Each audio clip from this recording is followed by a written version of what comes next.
اب یہاں طبعی طور پر انسانوں کو اس دنیا کی کیفیت خدائے منان بتاتا ہے کہ اس دنیا میں کیسے ہے. جب آپ کو یہ زندگی مل رہی ہے تو اس زندگی میں کس طرح کا سلسلہ ہوگا.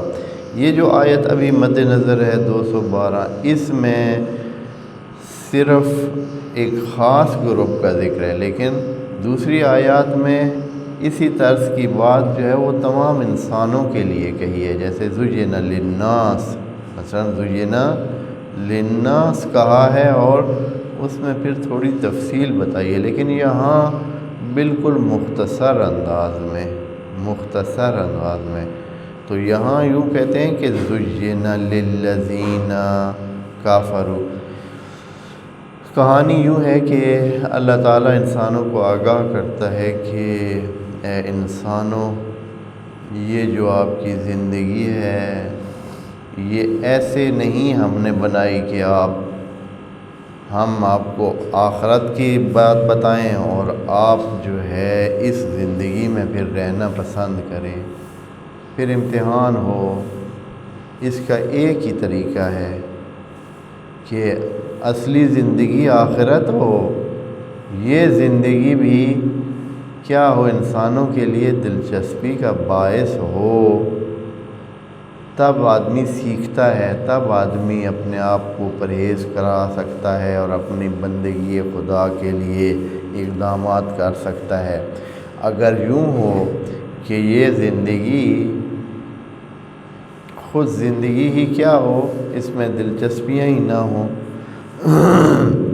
ابھی جو انسان اس زندگی میں رہنا چاہتے ہیں، جینا چاہتے ہیں، تو یقیناً اس زندگی کی رونقیں، اس زندگی کی رعنائیاں اور دلچسپیاں اور وہ جو تلذذ ظاہر ہے، یہ ایسی چیزیں ہیں کہ انسان کو اپنی طرف کھینچتی ہیں. انسان چاہتا ہے اسی جگہ رہے اور اسی جگہ زندہ رہے اور اسی طرح انجوائے کرتا رہے اور اپنے خوشحالی کے ایام جو ہے یہاں بتائے.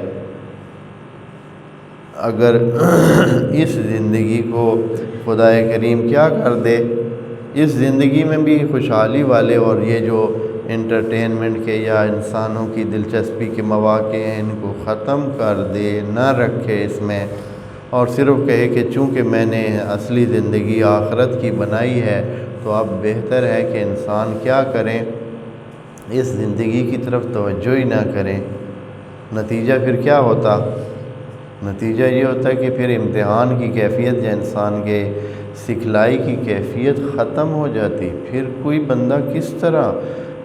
بندہ بھی یہاں دلچسپی نہ لیتا. جب اس زندگی میں دلچسپی ہی نہ ہوتی، کوئی تلذذ ہی نہ ہوتا، کوئی رونق نہ ہوتی، کوئی خوشحالی نہ ہوتی، اگر یہ چیزیں جو ہمیں ابھی دلچسپ لگتی ہیں، جو بھی زندگی کی چیزیں ہیں، جو بھی ہیں، چاہے وہ وسائل ہیں، چاہے وہ انسان کے ساتھی ہیں، چاہے انسان کی جو مقامات ہیں اس طرح کے کہ بھائی وہ اتھارٹیز اس کو مل جاتی ہیں، وہ ایک حکمران بن جاتا ہے، یعنی سیاسی مسائل یا اقتصادی مسائل، یعنی معیشت میں اس کو دلچسپی ہوتی ہے کہ اس کی زیادہ سے زیادہ چیزیں ہوں. اگر ان میں دلچسپی نہ ہو، کوئی دلچسپی نہ ہو چیزیں بنانے میں، وسائل حاصل کرنے میں، زیادہ سے زیادہ رزق اور وسائل اور پیسہ حاصل کرنے میں کوئی دلچسپی نہ ہو، یا یہ ہے کہ انسان کو کوئی لذت ہی حاصل نہ ہو، کھائے یا نہ کھائے کوئی فرق نہ پڑے، تو خدا کریم نے ایسا کیا ہے کہ انسان کو زندہ رکھنے کے لیے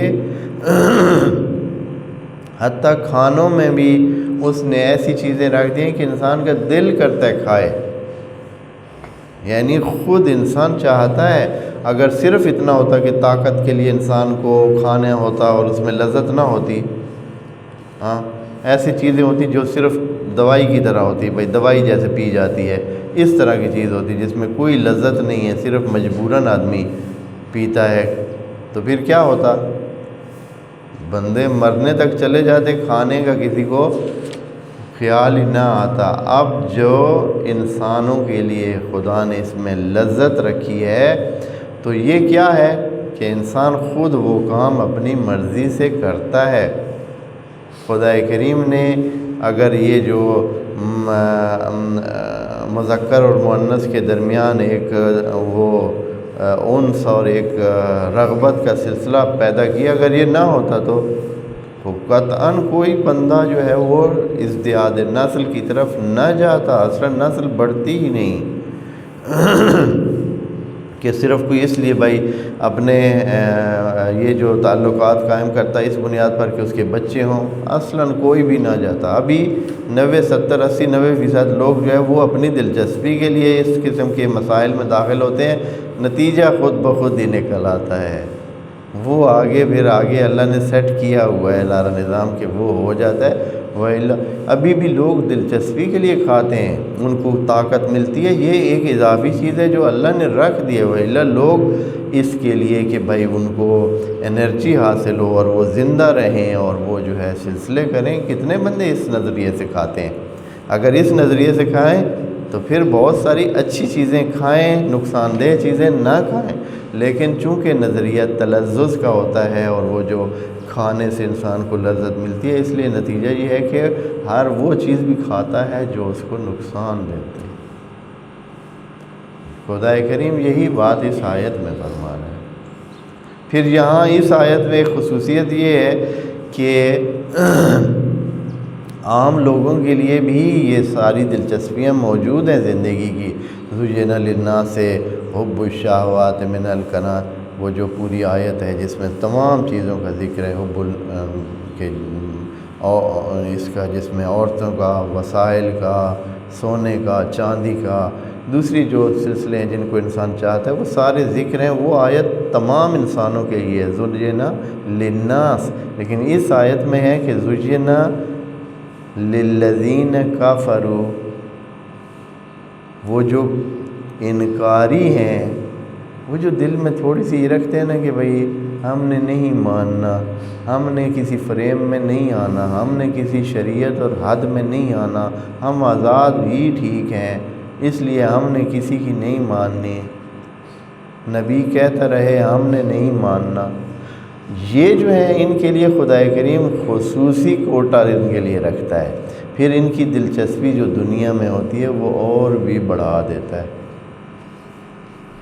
زُيِّنَ لِلَّذِينَ كَفَرُوا, زُيِّنَ کا جب بھی یا یہ جو قرآن میں مجہول کے صیغے استعمال ہوتے ہیں جیسے یہاں استعمال ہوئے, یہاں اللہ کہہ سکتا تھا زَيَّنَ اللَّهُ لِلَّذِينَ كَفَرُوا. بہت ساری دوسری جگہوں پہ بھی اسی طرح اللہ اس کام کو اپنی طرف نسبت دے سکتا ہے. یا زینا مثلا کہتا ہے کہ ہم نے اس کو ایسے مزین کیا ہے, لیکن یہاں کا ہے زینا. یہ جہاں جہاں قرآن میں لفظ کو بطور فعل کو بطور مجہول استعمال کیا گیا ہے, اس کا معنی یہ ہوتا ہے کہ یہ بات بہت فطری انداز میں موجود ہے. آپ کو نظر نہیں آئے گی, آپ کو پتہ نہیں چلے گا, آپ بالکل فطری انداز میں اس چیز سے آپ کو واسطہ پڑے گا اور وہ اسی طرح ہی ہوگی. یعنی یہ اٹل قوانین ہے اسباب اور مسببات کے حوالے سے. خدا کریم نے اسباب اس کے فٹ کر دیے ہوئے ہیں اور یہ نظام اسی طرح چلتا ہی رہے گا, اور یہ سب کے لیے ہے, سب کی فطرت میں ہوگا, سب کے لیے ہوگا, چونکہ یہ کام فطری ہے. زُيِّنَ یا کہیں اگر کہا گیا خُلِقَ یا مثلا فلاں یا اس طرح جیسے بھی جو بھی جہاں فعل کو بطور مجہول استعمال کیا ہے خدا کریم نے, وہاں مراد یہ ہے کہ یہ کام بڑے ہی فطری انداز میں, اس لیے اپنی طرف نسبت نہیں دی ہے. کدھر نسبت دی ہے؟ فاعل کو ذکر ہی نہیں کیا ہے کہ یہ سیٹ کر دی گئی ہے, اب یہ ایسے ہی ہوگا. یعنی اب کوئی کافر ہوگا جو انکاری ہوگا, ناشکرہ ہوگا, تو حتماً یہ حیات دنیا اس کو اور بھی دلچسپ لگے گی.